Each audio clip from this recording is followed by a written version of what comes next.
que vous êtes tous là? David, Mathieu, Bonjour à Hélène. tous. Oui. Bonjour Raphaël. Bonjour Hélène. Bonjour Mathieu. Bonjour David. Bonjour Hélène, David, bonjour à tous. Bonjour Good David. morning. Good Hi morning. David. Hello. Welcome. Thank you. So thank you for accepting Bienvenue. our invitation and being with us today.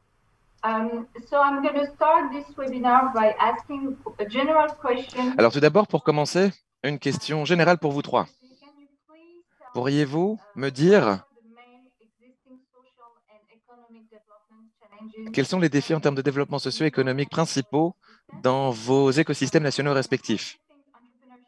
Et selon vous, comment l'entrepreneuriat peut-il résoudre ces problèmes et quelles sont les actions principales de vos organisations respectives à cet égard? Je vais commencer par Hélène. Donc, Hélène, si tu peux voilà, répondre à cette première question. On est sûr que la traduction, ça marche bien, tout va bien? Tout va bien. Tu Ok, peux y super. aller en français, oui. Donc, je prends le luxe de parler en français. Merci. Du coup, donc au Burkina Faso, nous, clairement, un des challenges les plus importants, c'est justement l'employabilité des jeunes, comment trouver un emploi. Mais on a aussi de l'autre côté la problématique au niveau des entreprises, comment trouver des talents, comment trouver des compétences professionnelles au sein même du pays, sans avoir à aller en chercher ailleurs.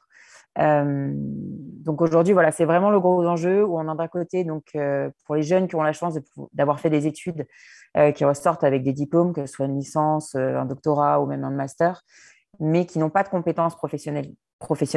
Ça reste des compétences très théoriques et qui ne connaissent même pas la réalité en fait, du monde de l'entreprise.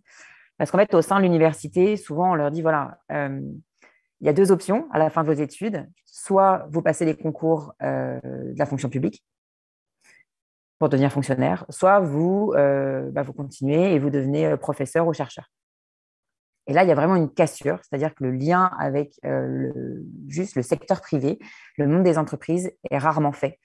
Même pendant les études, on valorise très peu les stages, ou justement le fait de pouvoir avoir une première expérience professionnelle.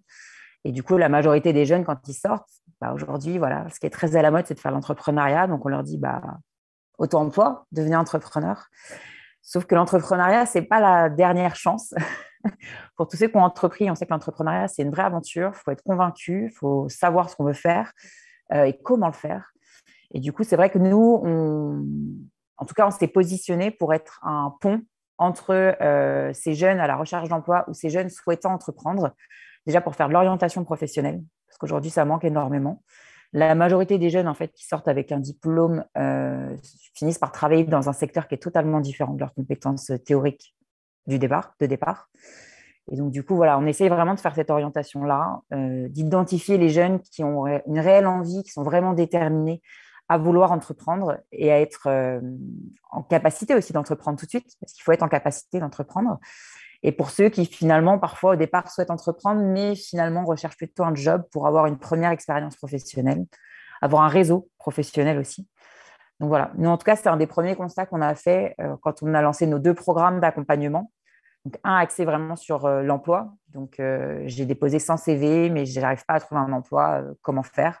Donc, nous, on les aide, on les accompagne, que ce soit sur le développement personnel, les techniques de recherche d'emploi et à la fin, avoir la capacité de trouver justement ce stage ou cet emploi.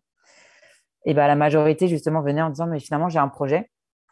En fait, ils confondaient souvent les deux projets. Quand on faisait les appels à candidature, on en avait qui venaient pour le programme entrepreneuriat, mais qui en fait cherchaient un job. Enfin, c'était vraiment intéressant déjà juste à la première étape. Et parfois même au sein des programmes, surtout pour ce lien d'entrepreneuriat, après la première partie qui est très sur le développement personnel, la posture entrepreneuriale, le fait d'aller rencontrer des entrepreneurs, comprendre c'est quoi la réalité d'un entrepreneur, la majorité se rendait compte qu'ils n'étaient peut-être pas prêts tout de suite. Et donc, du coup, en fait, partaient du programme pour aller dans le programme employabilité. Donc, on sent voilà, qu'il y a encore beaucoup de questions en fait, en face de ces jeunes qui ne savent pas comment faire parce qu'on ne les oriente pas, parce qu'en fait, il n'y a pas ce pont qui est fait justement. J'accuse personne, hein, je ne dis pas que l'université ne fait pas son job, mais il y a ce gap-là. Et d'un autre côté, on travaille avec beaucoup d'entreprises qui, elles, sont dans l'autre problématique de, en fait, on a des offres d'emploi, mais on ne trouve pas les personnes adéquates. On ne trouve pas les personnes avec les compétences. Souvent, ils sont obligés de prendre des jeunes qui sont obligés justement de former. Et ça veut dire investir du temps, de l'argent. Et tout le monde n'est pas en capacité de faire ça. Donc, on est souvent demandé pour essayer de faire justement des formations professionnelles pour qu'ils puissent avoir des jeunes qui soient adaptés au profil qu'ils recherchent. Donc, voilà en tout cas de notre côté les problématiques emploi et la coupure vraiment public-privé qui est assez forte. D'accord, j'ai déjà deux questions peut-être avant de passer aux intervenants. C'est par rapport à ce que tu disais, est-ce que vous travaillez avec les universités ou est-ce que c'est quelque chose que vous avez prévu de faire, un travail pour que justement ils intègrent dans leur curricula